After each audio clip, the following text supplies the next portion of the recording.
अस्सलाम वालेकुम नाजरीन। आज फिर हमारे साथ हैं मलेशिया से एक नौजवान, कहना चाहिए। बड़ा अच्छा मुझे स्टाइल लगा उनके बोलने का, और 9-10 साल से मलेशिया में हैं।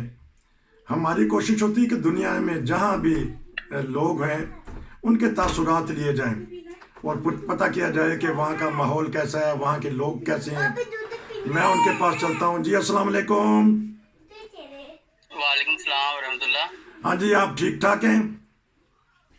जी शुक्र अल्हम्दुलिल्लाह, ठीक ठाक। आप सुनाएं। आपकी तो छोटी उम्र है, आपकी तो खेलने खिलाने की मौसम थी, वो था, टाइम था।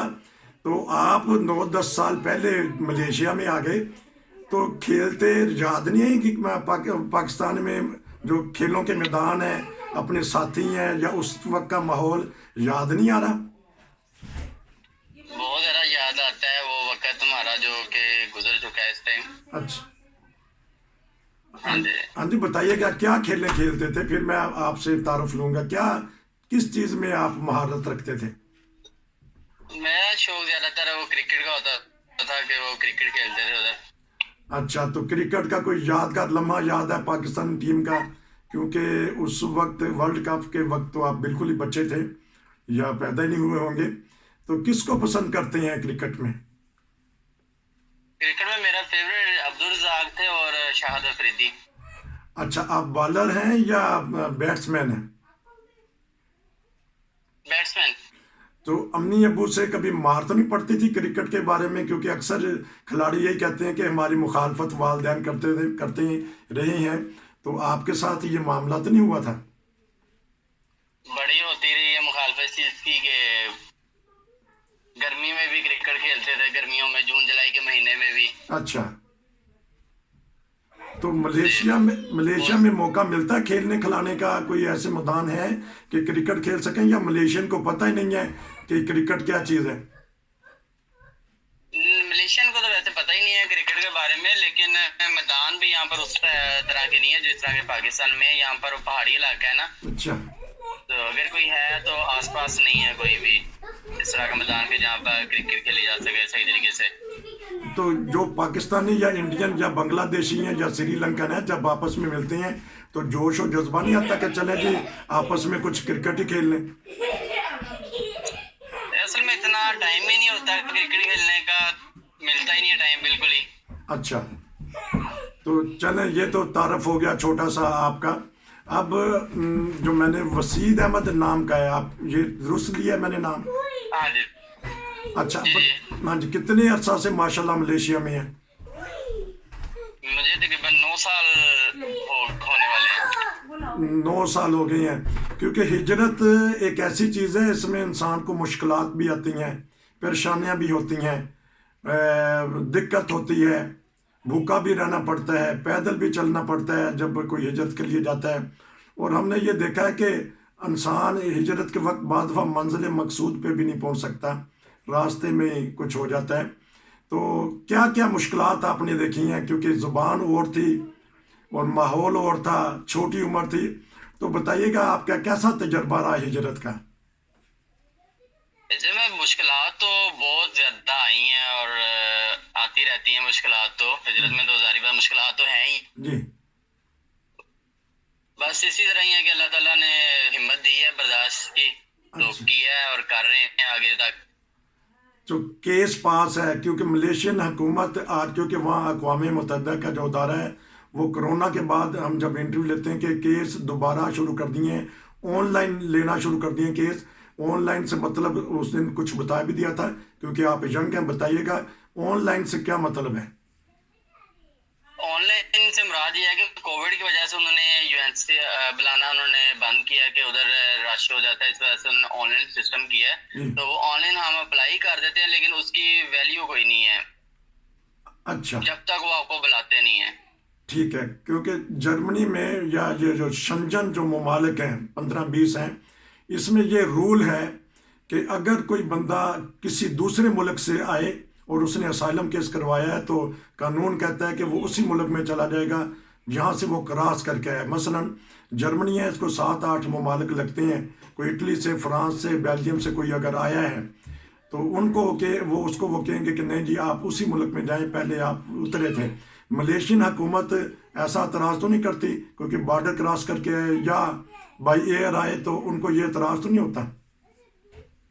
ان کو اعتراض ہوتا ہے کہ ہم اتنی زیادہ تعداد میں یہاں پر رہ رہے ہیں ریفیوجی، جی تو اس کے لیے آئے دن گورنمنٹ کی اور UNHCR کی بات چیت ہوتی رہتی ہے اس معاملے میں، اور ابھی بھی چل رہی ہے بات۔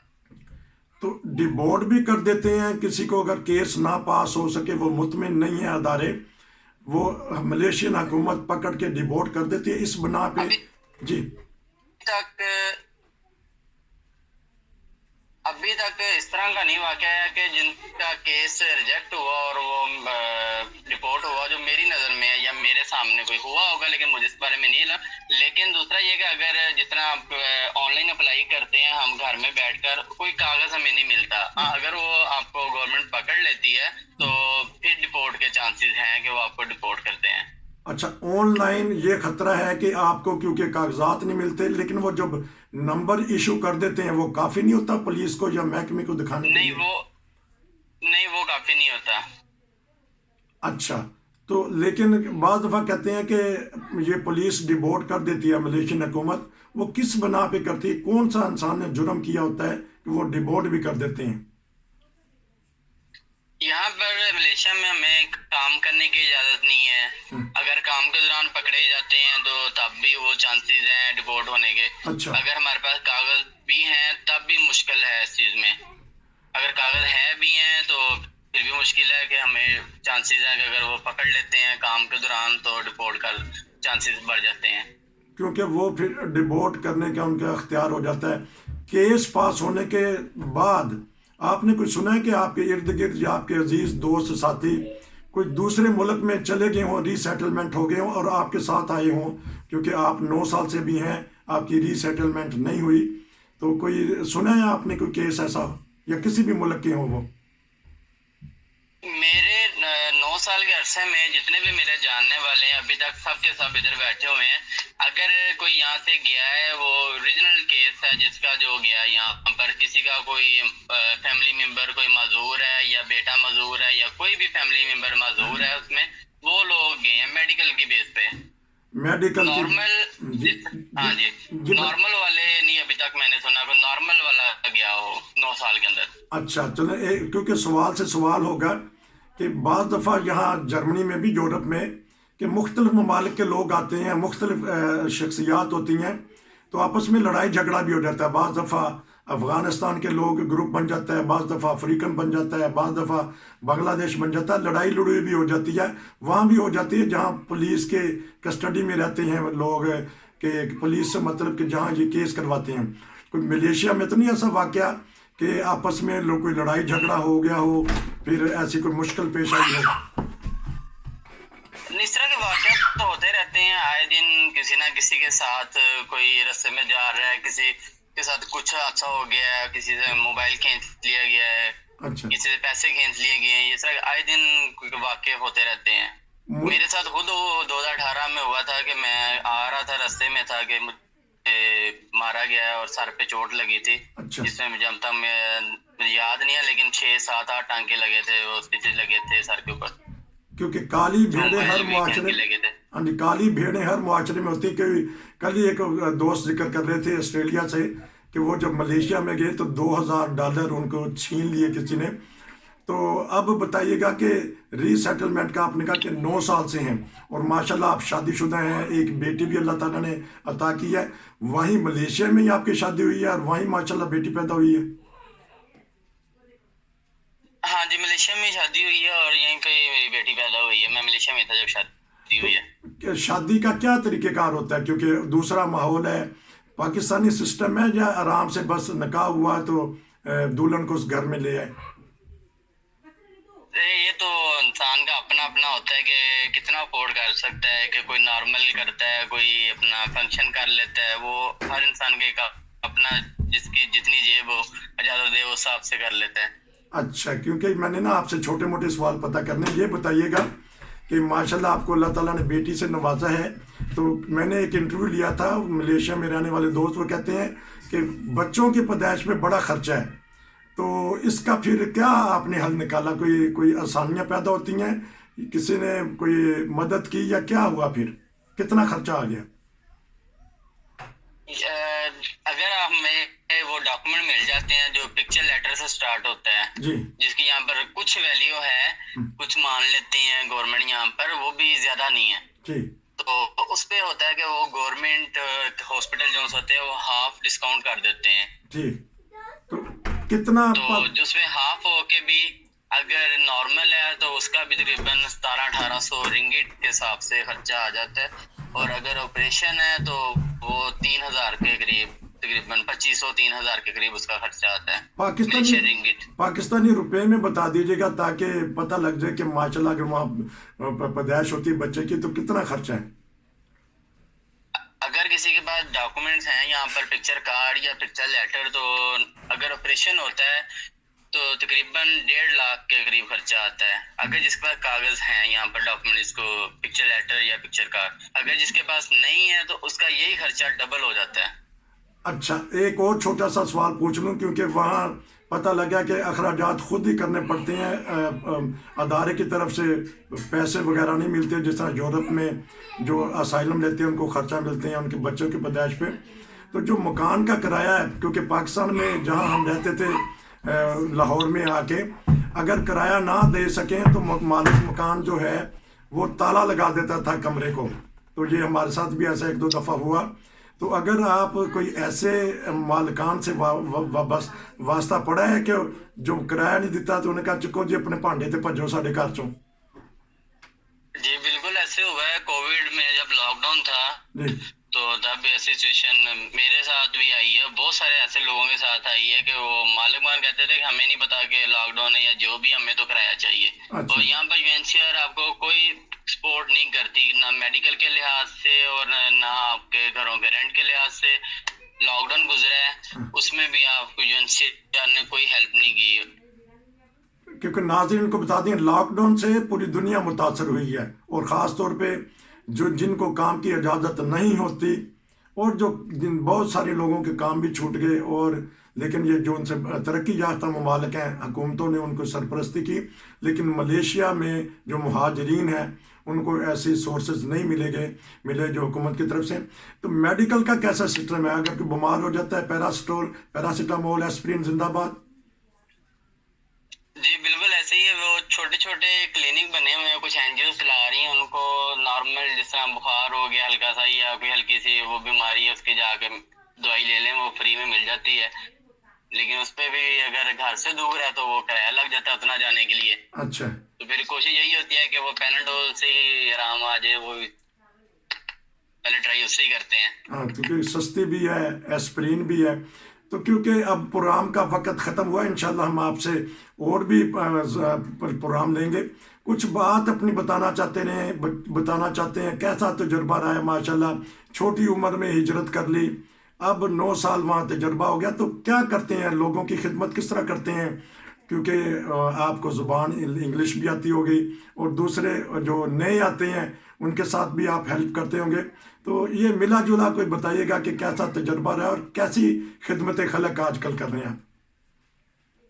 जी किसी भी लिहाज से अगर कोई नए आने वाले लोग हैं, हेल्प की ज़रूरत पड़ती है, वो जितनी कोशिश होती है कि यहाँ पर रहने के लिहाज से या किसी भी लिहाज से यहाँ पर कोशिश होती है कि हम करते हैं जी।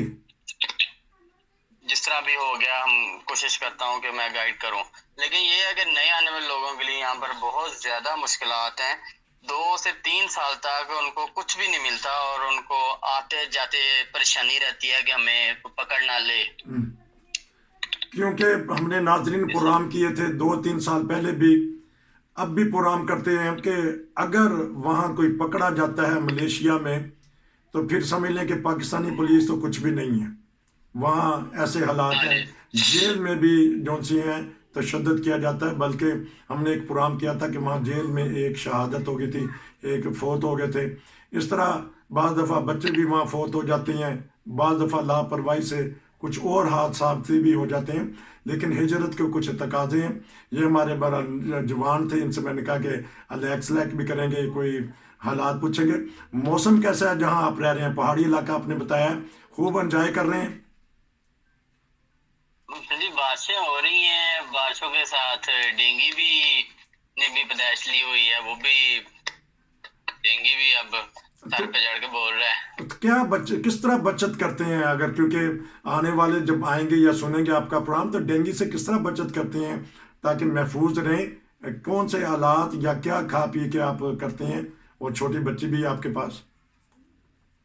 خوراک یہاں پہ ملیشیا میں یہ ہے کہ آپ کو تازہ فروٹ بہت مشکل ہے کہ وہ ملے، جو جس طرح ہم پاکستان میں فریش فروٹ یا فریش سبزی کھاتے ہیں وہ یہاں پر نہیں ملتی، بہت کم ہے. ٹھیک. تو آخر میں ایک چھوٹا سا بتا دیجیے، کیونکہ بچے کا بھی آپ نے کہا ہے کہ کتنا بڑا مسئلہ ہوتا ہے کہ جب یہاں بچے پیدا ہوتے ہیں، ان کی پرورش ہو رہی ہوتی ہے، تو اسکول کا سسٹم، ان کی زبان کا سسٹم، ان کو تعلیم کا سسٹم تھوڑا سا بتائیے گا، پھر پروگرام ختم کرتے ہیں. جی یہاں پر بچوں کے لیے یہاں پر تو بہت زیادہ ہی بچوں کے لیے مشکلات ہیں، اسٹڈی کے حوالے سے یا اسکول کے حوالے سے. یہاں پر پراپر نظام نہیں ہے اسکول کا کہ بچے اسکول میں جا سکیں، ٹھیک. اور نہ ہی افورڈ کر سکتے ہیں کہ کوئی بچے اپنے پڑھا سکیں. بعض پڑھاتے بھی ہیں، جی. اسکول ہیں یو این جی اوز کے، تو وہاں پہ فیسیں اتنی ہے کہ وہ ایک عام انسان افورڈ نہیں کر سکتا. چلیں جی، انشاءاللہ میں دوسرے پروگرام میں آپ سے اور دلچسپ باتیں پتہ کروں گا. آپ کے پاس بہت ساری معلومات ہیں، 9 سال سے وہاں رہ رہے ہیں. زبان کون سی بولی جاتی ہے وہاں؟ یہاں پہ ملیشین زبان ہے. تو عبور حاصل ہو گیا، لکھنا پڑھنا سب کچھ آ گیا ماشاءاللہ؟ نہیں، لکھنا تو نہیں آتا یہاں پر، لکھ تو کوئی بھی نہیں، لکھائی زبان کی اور ہے، لیکن بولنا اتنا ہے کہ وہ اپنا کوئی کام شام کرنا ہو، کوئی کسی سے بات کرنی ہو یا کوئی معاملے حل کرنے ہو، وہ اتنی کر لیتے ہیں. اللہ تعالیٰ آپ کو کامیاب کرے نیک مقصد میں، جس مقصد کے لیے آپ نے ہجرت کی ہے. انشاءاللہ منزل مل جاتی ہے. آپ نے بتا بھی دیا کہ بہت ساری مشکلات ہوتی ہیں. نئے آنے والے جو آتے ہیں لوٹے پوٹے، وہ دیکھ لیں کہ کہاں کہاں حالات اس طرح کے ہوتے ہیں. نصیر کو اجازت دیجیے. آپ کا بہت شکریہ. السلام علیکم.